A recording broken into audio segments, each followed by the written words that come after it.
A paz do Senhor Jesus Cristo. Tudo bom com você? Hoje nós estamos concluindo esse tema, alma reposicionada. Este tema é tão relevante. A minha Bíblia está aqui aberta em Gênesis capítulo 12.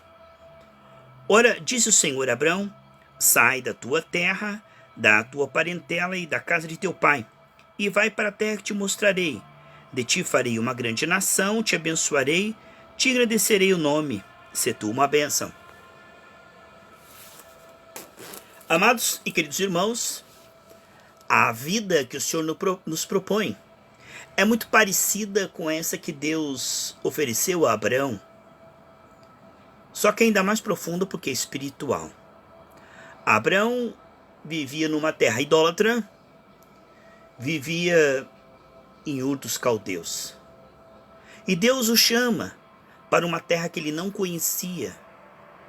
Então ele ia trocar o que ele estava acostumado, o que ele estava realmente habituado, para seguir a voz do Senhor para algo completamente novo, inédito. Ele iria confiar no Senhor, porque o Senhor disse: sai da tua terra para uma terra que eu te mostrarei. Então é novidade de vida, é algo assim que nós nunca andamos antes. O Senhor nos criou no Espírito, soprou sobre nós, então o homem tinha comunhão com Deus. Mas quando morreu espiritualmente, ele caiu para a dimensão da alma. E a alma, cegada pelas trevas, passou a ser agora influenciada pelos sentidos do corpo e pelos efeitos da queda, fazendo uma análise muito limitada, pois o mundo se tornou imperfeito. Embora o mundo foi criado perfeito, após a queda de Adão e Eva, o inimigo detonou tudo, irmãos. A área financeira, a saúde, a família, os relacionamentos e a própria alma, cegando os entendimentos. Aí está o homem confessando as circunstâncias que se tornaram como invencíveis. Se preocupa, murmura, se faz de vítima, busca nas pessoas e no pecado o alívio para este caos. No entanto, a possibilidade de voltar a andar no Espírito é uma realidade desde que, ouvindo o Evangelho genuíno, nos arrependemos, não é? E recebemos o Senhor Jesus Cristo em nosso coração. Daí começa uma nova jornada, aonde nós vamos agora, pela fé, andar numa dimensão diferente daquela que nós andávamos desde que nós nascemos.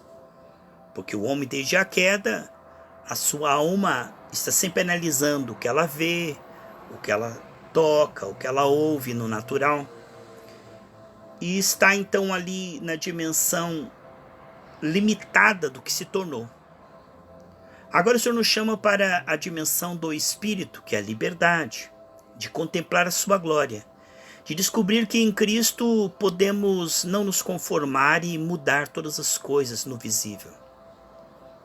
Isso é um processo que requer perseverança, assim como Abraão teve perseverança. Hebreus 6,12. Vemos que muito se parece então a chamada de Deus para Abraão, deixar aquela vida que ele estava acostumado para uma nova vida. A nova vida que o Senhor tem para nós, ela só pode ser experimentada no Espírito. Em João 3,3, que aquele que não nascer do Espírito não pode ver o reino de Deus, porque na alma o homem não pode ver senão aquilo que o corpo mostra. As coisas espirituais são reveladas via Espírito, e o Espírito do homem desde a queda está morto. Vemos, pois, que em Romanos 12, versículo 1 e 2, que se nós renovarmos a nossa mente pela palavra, nós vamos experimentar então essa vida escondida, este maná, esta vida celestial, boa, perfeita e agradável, que Jesus conquistou para nós na cruz do Calvário. Em 2 Coríntios 4,4 diz que o Deus deste século, o diabo, ele cegou o entendimento dos incrédulos. Agora, à medida que a incredulidade vai saindo, a fé vai brotando, nossos corações vão sendo iluminados e vamos percebendo agora o grande amor de Deus por nós e quem nós somos em Cristo. Essa nova vida começa e é violência contra a carne, pois nós que vivíamos apoiados em coitadismo, né? Nos fazíamos de vítima, vitimismo, buscávamos alívio na preguiça, no mundanismo, no pecado. Agora somos chamados a tomarmos as armas do Espírito e vivermos uma vida completamente nova, Em 2 Coríntios, capítulo 3, do versículo 5 e 6, diz que nós fomos feitos capazes para andar na dimensão não da letra, mas do Espírito. Então, essa dimensão do Espírito, ela é maravilhosa porque ela nos liberta, porque então nós somos capazes de ver o quadro todo. Desde a queda, a alma só vê o que o corpo mostra. Então ela só vê os efeitos da queda, de um mundo imperfeito. Também ela percebe a sua própria imperfeição, os defeitos dos outros. Agora, quando nós estamos na dimensão do Espírito, nós decidimos viver na dimensão da fé, na dimensão da glória, pois Jesus morreu para nos dar o seu Espírito, uma nova natureza, nos fazer assentar à sua direita, uma nova posição, alma reposicionada, uma nova posição, aonde nos assentamos nas regiões celestes. E agora o que nós somos chamados a alimentar a nossa fé, ele é o autor e consumador da fé, alimentar a nossa fé dia após dia e semear, segundo o que já cremos, segundo o que já alcançamos. Veja só, vivemos então pela palavra, ela que vai nos fortalecer e mudar o cenário, a palavra crida e confessada, semeada de forma perseverante. Portanto, o homem que vivia na dimensão do eu sinto, eu acho, parece que, na minha opinião, essa dimensão da alma que estava sendo ensinada pela carne. Agora a alma se coloca sujeita ao Espírito. Então, como serva do Espírito, ela vai agora não depender dos seus sentimentos, nem do que ela está vendo, mas ela vai agora cooperar com o Espírito e ser um canal até o corpo, para que nós venhamos a viver da fé. O justo viverá da fé. Esta é a vitória que vence o mundo, a nossa fé. Uma fé bíblica não é uma fé que confessa os fatos visíveis como fatos finais. A fé do Filho de Deus, Gálatas 2:20, nós podemos ver que Jesus, enquanto passou por aqui, um homem de fé, um homem de amor, um homem de evangelismo, de bom testemunho, um homem de comunhão com o Pai, em oração, jejuns, madrugadas com Deus. Aqui está. A vida espiritual, então, é captação de recursos, edificar a fé. Captação de recursos, seja estando no meio de pessoas cheias de Espírito Santo, orando, jejuando, vigílias de oração, meditação na palavra. Então, isto é captação de recursos.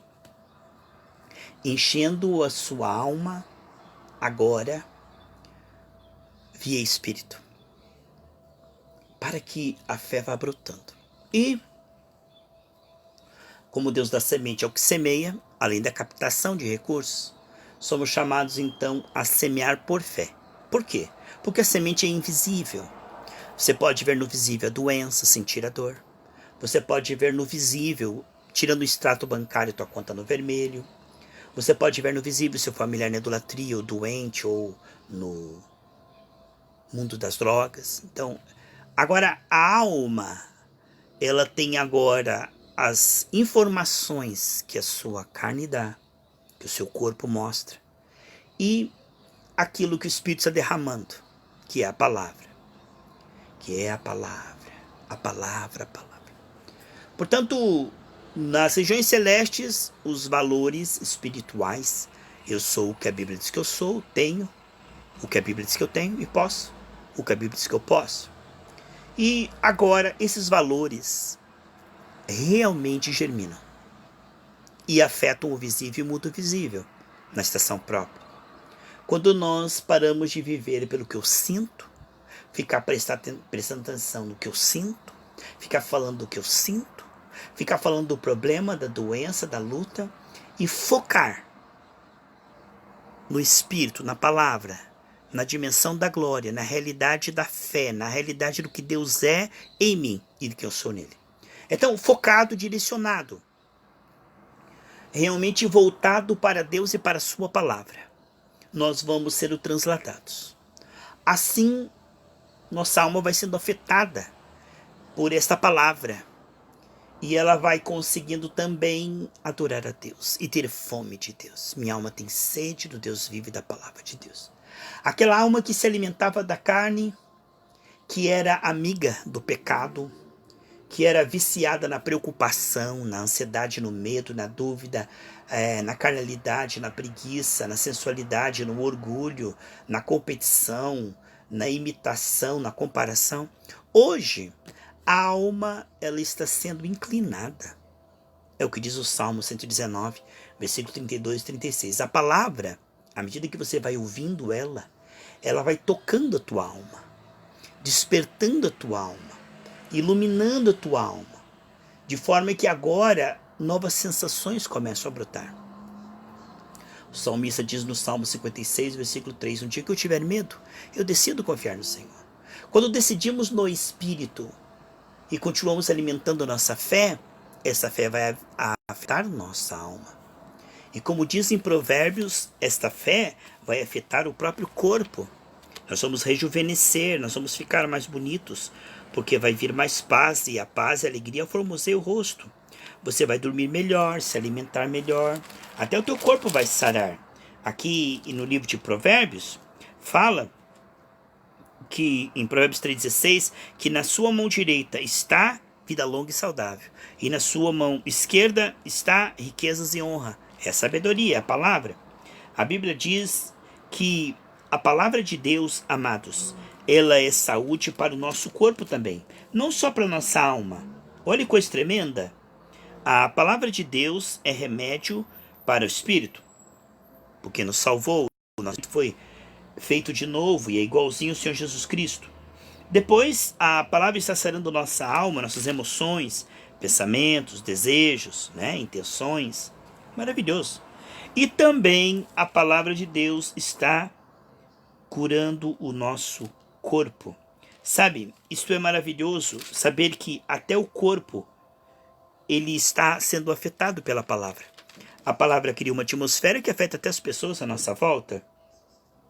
Provérbios 4:22 diz, porque são vida para quem os acha e saúde para o seu corpo. Então a sabedoria que vem pela palavra, que gera em nós a paz, a fé, a alegria, essa vida transbordante que Jesus conquistou para nós, quer que nós tenhamos agora a mesma posição, alma reposicionada. Ele quer que nós tenhamos a mesma posição, a mesma condição, a mesma natureza.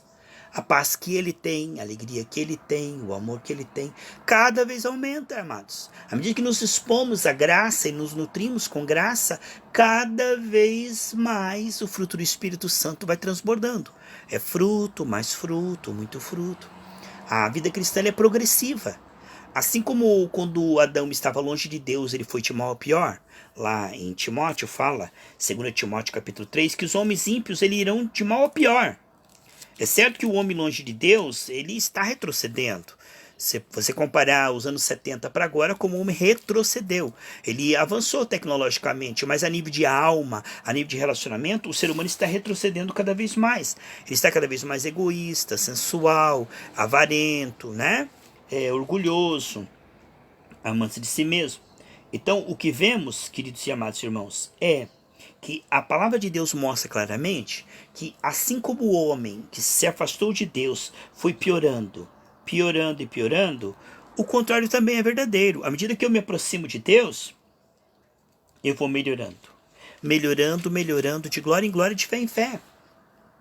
Provérbios 4:18, 2 Coríntios 3:18, o Salmo 84 diz que nós vamos indo de força em força. Então existe uma vida que nós ainda não experimentamos. Existem níveis de alegria que ainda nós não conhecemos. Não pare, não se conforme, tá bom? Não interrompa o processo da graça, ele vai continuar, ele vai continuar, ele vai continuar. Então o Salmo 16:11 diz que na presença do Senhor existe uma alegria completa. Jesus diz, orem, orem, orem, continue orando, para que até a alegria de vocês seja completa. Então a comunhão com Deus tem a ver com devolver alegria, o prazer de viver, contentamento, sabedoria. Uma vida que o homem possa dizer, puxa, estou feliz e satisfeito com meu Deus. Então não pare, se no meio da tribulação, luta, contenda, perseguição, doença, não pare, porque a vida que Jesus conquistou para você não é esse deserto. Enquanto o povo passava no deserto, eles diziam, mas esse deserto é horrível. Deus nos tirou do Egito para nós morrermos no deserto? Não, meus amados. Deus tinha uma terra prometida. Então era do Egito, através do deserto, para uma terra prometida. Então o alvo era a terra prometida. Deus não tinha para eles aquele deserto. O que vemos é que o deserto era apenas uma passagem. Então você recebeu Jesus, está no meio de uma tribulação. É prova, é dificuldade, é luta. Mas não é isso que Deus tem para você. O que Deus tem para você aqui em Marcos 10:30 é 100 vezes mais nessa terra e no futuro a vida eterna. Com perseverança, amados. Não desanime, não desista. Está passando por lutas, dificuldades e provas. Saiba que o Senhor tem para você, olha, uma vida que você não imagina.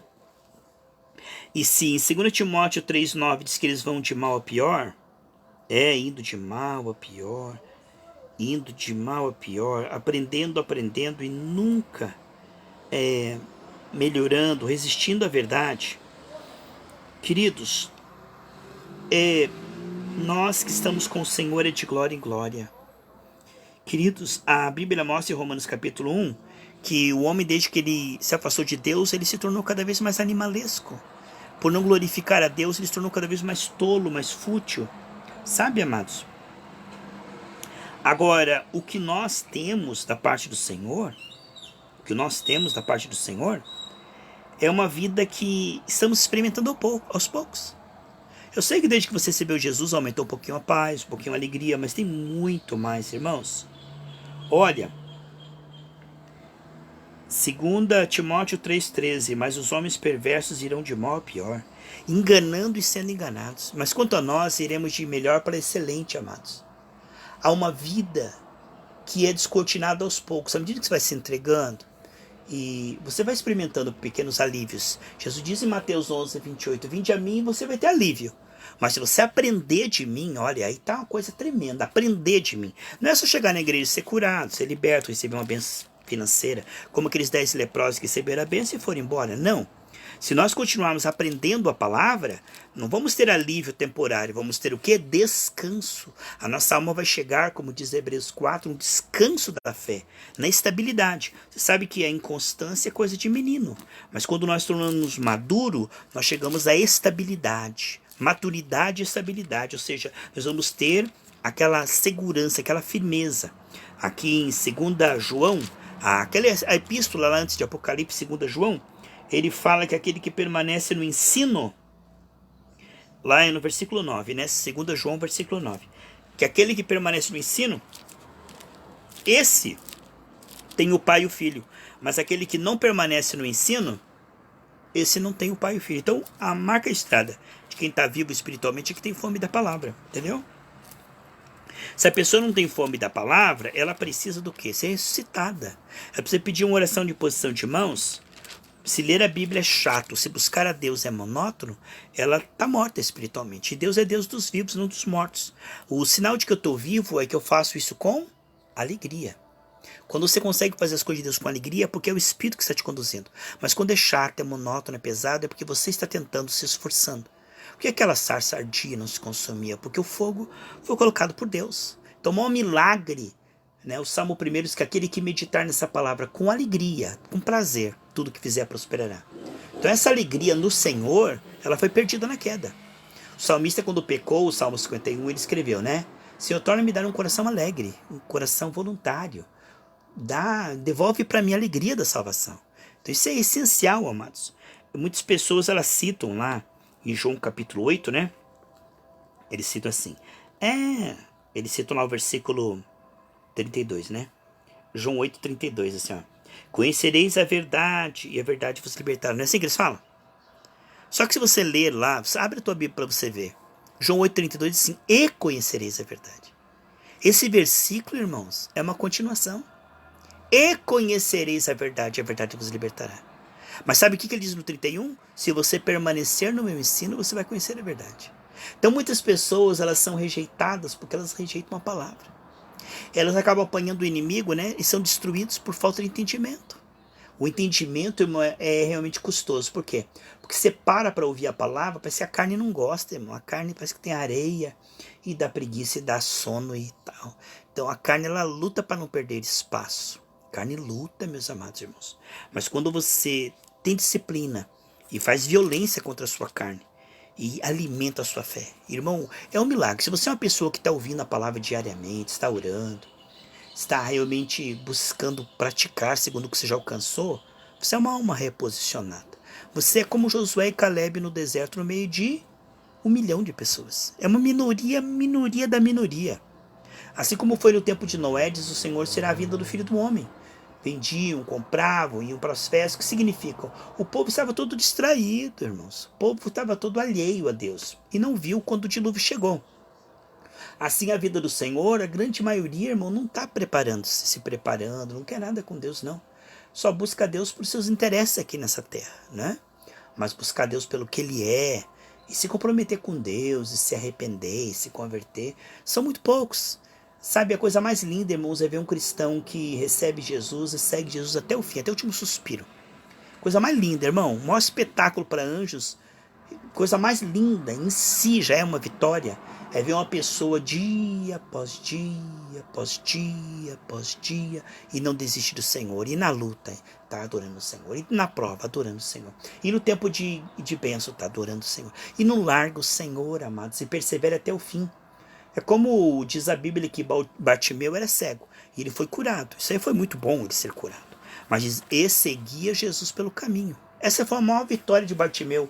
Não foi ele ser curado da cegueira, o que é muito bom, mas é seguir Jesus pelo caminho.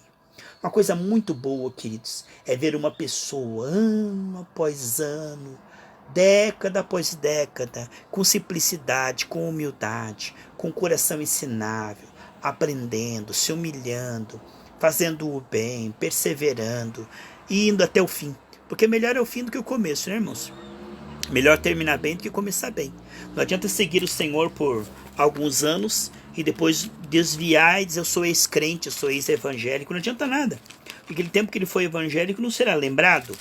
A Bíblia diz lá em Ezequiel que quando um justo, né, ele se desviar do Senhor, ele desistir do Senhor e virar as costas para o Senhor, o Senhor não lembrará do tempo que ele foi justo.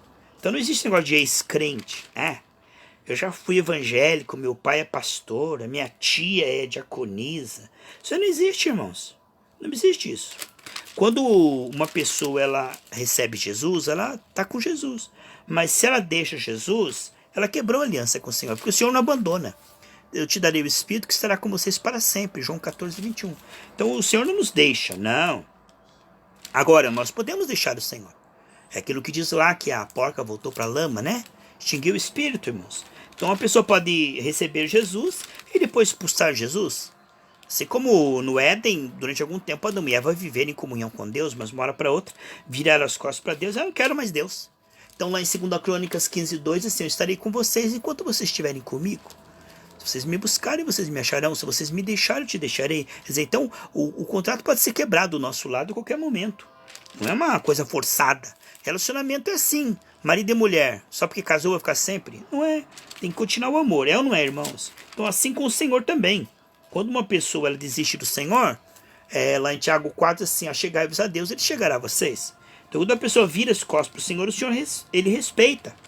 Muitas pessoas que elas já tiveram com o Senhor e depois elas acabaram voltando para o pecado de novo, virando as costas para o Senhor, não é verdade? Desistiram. Agora, veja só, meus amados irmãos, eu quero que você tenha os seus últimos dias melhor que o primeiro, que você não venha ser morno, né, depois que passa o tempo e vira as costas para o Senhor. Meus amados irmãos, eu quero que você vá até o fim, confiando em Jesus, né, não começando no espírito, né? E terminando na carne. É muito triste ver quantas pessoas que são ex-crentes, né? Fizeram um censo, amados, que tem mais pessoas desviadas no Brasil do que pessoas para ser evangelizadas. Tem mais pessoas que já ouviram a palavra, né? E viraram as costas para Jesus do que pessoas que ainda não ouviram e precisam ser salvas. Então, um monte de crentes aí precisando de salvação, precisando se arrepender, se converter, se reconciliar. Há muita gente que está dentro da igreja, irmão, mas não está em Cristo, sabe? Está ali que nem Marta, trabalhando para Deus, coração cheio de mágoa, ressentimento, mundanismo, carnalidade, sabe? Coração sujo, dentro da igreja, mas não está em Cristo. Muita gente que está dentro da igreja só buscando bênção, irmãos. Muita gente que está dentro da igreja, mas já desviou faz tempo. Lá em Filipenses 3,19 diz que eles só vão na igreja buscar os interesses dessa terra, eles estão desviados. Então que nós não possamos ser apenas crentes, entre aspas, mas sim homens e mulheres que são da mais alta confiança do Senhor, que o Senhor possa voltar e nos pegar o que, amados? Nos pegar cheio do Espírito Santo. As virgens que subiram, como é que estavam? Estavam cheios do azeite, amados. Quando Jesus chegou, foi todas aquelas virgens que subiram? Eram virgens, estavam de branco, não estavam? Foram lavados pelo sangue, mas não sem cheiro do Espírito. Estavam ali o quê? Perdoadas, mas voltaram para o pecado, voltaram para o mundanismo, voltaram para aquilo que o Senhor abomina. Então o que nós temos aqui, para nós concluirmos e orarmos, meus amados irmãos, é que há muita gente que infelizmente é crente só de boca, mas o coração está longe do Senhor. Então nós precisamos realmente nos converter, nos arrepender, para que quando Ele vier, Ele nos pegue cheios do Espírito Santo. Cheio do Espírito Santo, irmãos. Que o Senhor não venha e nos pegue com mágoa, com mundanismo, com carnalidade. Que o Senhor não venha, meus amados irmãos, e nos pegue vivendo na carne, mas sim com uma alma reposicionada, né? Que Deus nos pegue o que, amados? Vivendo esse evangelho pela graça. Você crê nisso? Eu quero unir a minha fé com a sua, eu quero orar com você, quero profetizar na sua vida que você é realmente cada vez mais do Senhor. Que você é uma pessoa de Deus de verdade. Né? Aquela minha vizinha lá é meia crente. Não existe meia crente. Um meio crente não vence um diabo inteiro, né, irmãos? Que Deus nos pegue realmente cheios do Espírito. A Bíblia diz em Ezequiel 33, depois se você quiser ler, Ezequiel 33, ali, do versículo 10 até o 16, que quando um justo se arrepende, o tempo de pecado dele não é lembrado. O sangue apaga, não existe aquele pecado, não vai ser julgado lá no céu. Ele não será julgado. Em João 5, diz que aquele que crê em Cristo já passou da morte para a vida, não será julgado, certo? Mas também diz nesse capítulo 33 de Ezequiel aqui, que quando um justo ele voltar para o pecado e não se arrepender e morrer no pecado, e morrer contaminado, o tempo de justo não será lembrado. Então ele morreu sem se reconciliar com o Senhor. Ele morreu longe do Senhor. Quer dizer, isso é sério. Não é uma vez salvo, sempre salvo, né, amados? Às vezes a pessoa ela pensa que se folga, né? Eu lembro de um jovem que a mãe dele era uma bênção lá na igreja, uma mulher de Deus. E aí, né, ela pegou e disse assim: meu filho, se concilia com o Senhor, se arrepende, filho, porque você não sabe o dia de amanhã, o que pode acontecer. Não, mãe, na hora que eu estiver morrendo, eu me reconcilio com o Senhor, que no ladrão da cruz. Deus é bom, Deus é maravilhoso. E eu sei que Deus é bom. Sabe, amados, ele teve um acidente de moto, foi parar na UTI. Meus irmãos, a mulher orou, ele não morreu. Acho que por misericórdia da mãe dele, ele não morreu. Quando ele acordou, a mãe dele perguntou assim: filho, na hora que você teve um acidente de moto, você lembrou de Deus, você conciliou com Deus? Falou: mãe, foi tão rápido que não teve nem tempo, eu nem vi. Tá vendo, irmãos? Sério, né? Vamos orar. Pai querido, que nós não vamos deixar para amanhã ser procrastinadores. Não vamos deixar para amanhã, Senhor, coisa tão séria, que é a nossa vida espiritual. Que teu shalom venha inundar esses irmãos que estão ouvindo ou vão ouvir este áudio na sequência. Perdoa-nos, leva-nos ao arrependimento, nos dá um coração temente, que a nossa alma venha a ser realmente sujeita ao Espírito, e que venhamos a viver da fé, crendo e confessando a palavra, a cura, a provisão, confessando a palavra, não confessando o pecado, o mundanismo, a carnalidade, mas confessando as promessas, a tua presença, em nome de Jesus. Quero agradecer a você, amado, que participou comigo desta semana, né, e da semana passada, esse tema alma reposicionada. Daqui 30 minutos, às 18 horas, eu estarei no YouTube fazendo uma oração, a live pentecostal. Conto com você, tá bom? Um grande abraço.